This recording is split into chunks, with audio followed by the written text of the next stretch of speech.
kasih Anda masih bersama kami. Bagi Anda yang baru saja bergabung, kami hadirkan kembali 3 berita utama hari ini. Warga korban tanah bergerak di Cianjur berharap dapat tempat relokasi yang lebih aman. Diduga terkena serangan jantung, calon wakil Bupati Ciamis, Yana Diana Putra, meninggal dunia.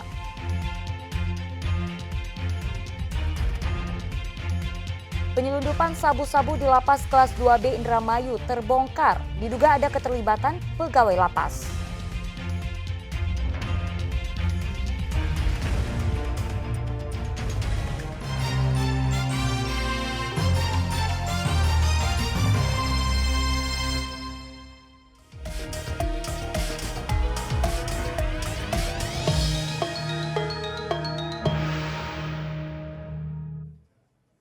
Ya, agar tetap bisa berpartisipasi dalam pilkada hari ini, para korban banjir di Kabupaten Bandung Barat akan disiapkan perahu karet hingga tempat pemungutan suara keliling.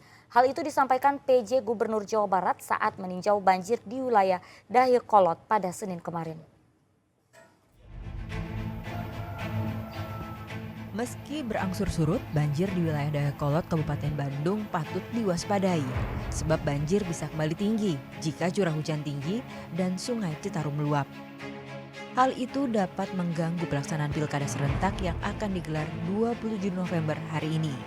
Dalam kunjungannya ke kampung Bojong Asih pada Senin kemarin, PJ Gubernur Jawa Barat B. Mahmudin meminta warga korban banjir untuk tetap memberikan hak pilihnya pada 27 November. Jika wilayahnya masih banjir, akan disiapkan perahu karet agar warga bisa ke TPS atau diadakan tempat pungutan suara keliling. KPU diminta berkoordinasi dengan masing-masing panwas di tingkat kecamatan. BD juga dengan kepala desa tetap bisa dilaksanakan. Minta agar kalaupun mereka tidak bisa ke TPS-nya diberikan dengan aturannya bagaimana pada TPS keliling dan sebagainya. Di TPS keliling aja ya? Tapi ya sebisa mungkin mereka kalau misalnya tidak hujan atau bagaimana. Jadi petugasnya harusnya lebih responsif yang melihat situasi. Memasuki hari kelima, banjir di wilayah Dayakolot mulai surut. Saat ini ketinggian banjir sekitar 30 hingga 50 cm. Pemerintah provinsi berupaya menyediakan polder hingga terowongan air untuk menangani wilayah rawan banjir di Kabupaten Bandung. Muhammad Abbas melaporkan dari Kabupaten Bandung. Ya, 2 hari sebelum pilkada serentak, calon wakil Bupati Ciamis Yana Diana Putra meninggal dunia. Almarhum meninggal karena serangan jantung. Kepergian Yana menyisakan duka bagi keluarga dan calon Bupati Ciamis.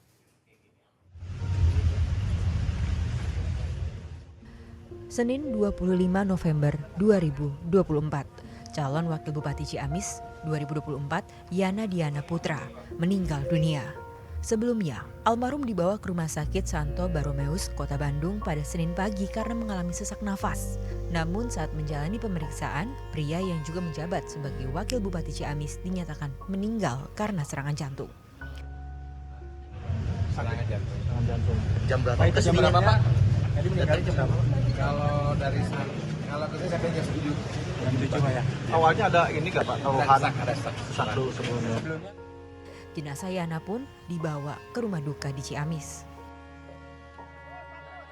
Senin sore, rombongan yang membawa jenazah Yana tiba di rumah duka di Jalan Tentara Pelajar nomor 24 Ciamis. Isak tangis keluarga, teman hingga masyarakat tak terbendung saat jenazah keluar dari ambulans. Calon Bupati Ciamis, Herdiat Sunaria, yang jadi pasangan almarhum di pilkada juga tak mampu membendung kesedihannya. Apalagi dalam 5 tahun terakhir, keduanya bersama-sama memimpin Ciamis.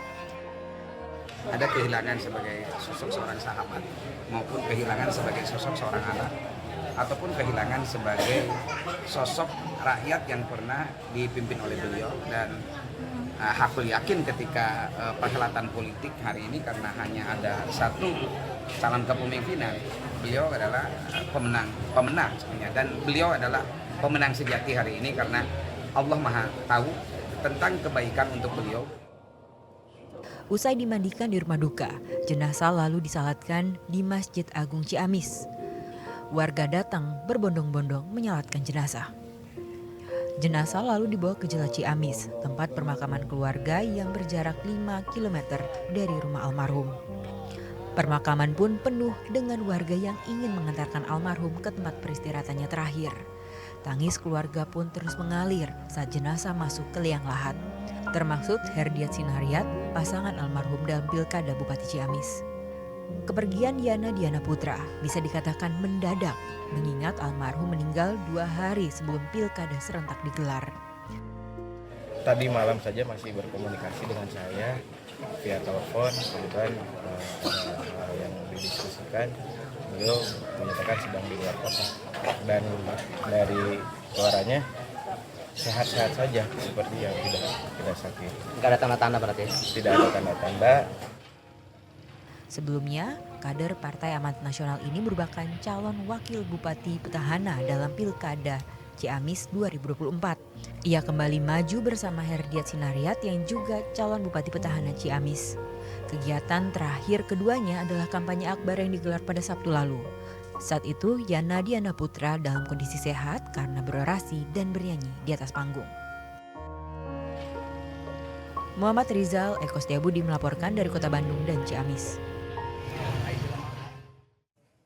Menanggapi meninggalnya calon wakil bupati nomor 2 Yana Diana Putra, KPUD Ciamis menyatakan proses pilkada tetap berjalan.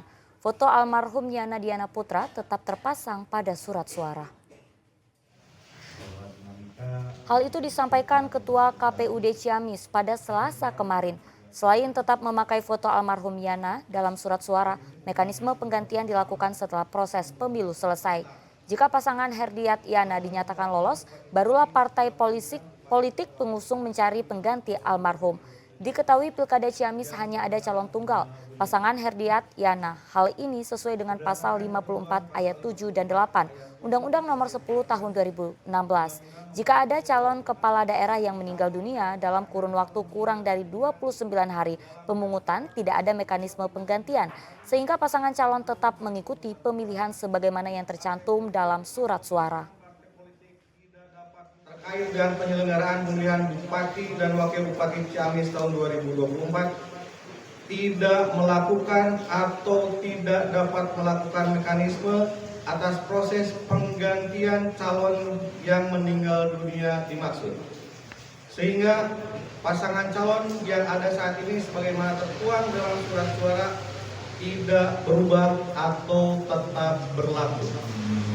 Dan kewajiban untuk mengumumkan kepada masyarakat bahwa salah satu calon dari pasangan calon yang ada yang meninggal dunia sebagaimana diatur dalam ketentuan yang berlaku. Adapun terkait tahapan pemungutan dan penghitungan suara yang akan dilaksanakan pada tanggal 27 November 2024 tetap berjalan sesuai dengan tahapan yang berlaku. Masih banyaknya alat peraga kampanye yang terpasang di Purwakarta dan Garut saat masa tenang membuat petugas gabungan sibuk. Alat peraga kampanye yang seharusnya dicopot oleh tim dari masing-masing pasangan calon nyatanya dibiarkan begitu saja. Pada masa tenang jelang pilkada kemarin, petugas gabungan dari Satpol PP, Bawaslu, TNI, dan Polri masih disibukkan dengan penertiban APK yang terpasang di baliho berukuran besar di jalan-jalan utama Purwakarta. Seperti di Jalan Basuki Rahmat, Jalan Pramuka, serta bundaran Kecamatan Jatiluhur. Untuk mencopot APK, petugas gabungan mengerahkan kren dan tenaga ahli, sebab ukuran baliho sangat besar dan berada di ketinggian. Minimnya jumlah kendaraan kren serta tenaga ahli menjadi kendala petugas saat penertiban.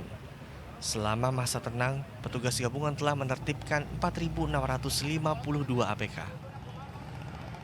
Kita sekarang kerjasama atau koordinasi dengan Distargim, yaitu yang punya kendaraan kren, yang dimana emang APK yang berada di billboard yang tinggi dan besar membutuhkan tenaga ahli dan kendaraan yang emang untuk bisa memuat mereka naik ke atas. Dan kondisinya pun karena lambat di Purwakarta, mungkin karena kendaraannya terbatas di kita. Jadi sekarang dimaksimalkan kita sampai tanggal 26. Mudah-mudahan di Purwakarta APK yang berada di billboard kita ditertibkan juga. Penertiban alat peraga kampanye juga dilakukan Satpol PP di Garut. APK yang masih terpasang di sepanjang jalan langsung dicopot petugas. Kasatpol PP Garut, Basuki Eko, mempersilahkan kepada masyarakat untuk mengambil spanduk atau baliho bekas kampanye, termasuk kayu penopangnya jika diperlukan. Sekarang ini sudah bukan milik mereka, kita tertibkan secara cepat, ya. Dan bahkan masyarakat yang membutuhkan juga kami persilahkan untuk mengambil, ya. Misalnya ini saya ambil sekarang, ada masyarakat yang butuh, silakan saja, karena sudah bukan merupakan milik dari paslon. Ditargetkan wilayah Garut sudah bersih dari APK menjelang pemilihan kepala daerah. Zainal Arifin melaporkan dari Purwakarta dan Eko Setiabudi melaporkan dari Garut. Ya, ribuan personel polisi di Kabupaten Bandung diperiksa kesehatannya sebelum dikerahkan untuk pengamanan Pilkada 2024. Nantinya personel polisi akan disiagakan di masing-masing tempat pemungutan suara yang ada di 31 kecamatan di Kabupaten Bandung. Sebanyak 1.244 personel dari Polresta Bandung dan Brimopolda Jawa Barat mengikuti apel pergeseran pasukan pada Senin pagi. Mereka mempersiapkan pengamanan pada pencoblosan yang akan dilaksanakan secara serentak pada hari ini. Sebelum dikerahkan ke 1.600 TPS yang ada di 31 kecamatan, para personel polisi diperiksa kesehatannya. Pemeriksaan itu untuk mendukung kesiapan secara fisik maupun mental, mengamankan jalannya pilkada. Pada kesempatan yang sama, Kapolresta Bandung, Kombes Pol Kusworo Wibowo, juga mengingatkan personelnya untuk tunduk terhadap aturan dan wajib memberikan rasa aman kepada masyarakat saat pencoblosan. Yang tidak dibolehkan adalah diantaranya tidak boleh masuk ke lokasi pemungutan suara tanpa diminta oleh petugas TPS. Kemudian yang wajib dilakukan adalah bagaimana rekan-rekan personil PAM TPS ini memberikan jaminan rasa aman kepada masyarakat dalam memberikan hak pilihnya. Selain itu, ribuan personil polisi juga disiapkan untuk menghadapi adanya wilayah potensi bencana. Polisi akan mengerahkan perahu karet dan membangun dapur lapangan untuk menjamin keamanan logistik. Muhammad Abbas melaporkan dari Kabupaten Bandung.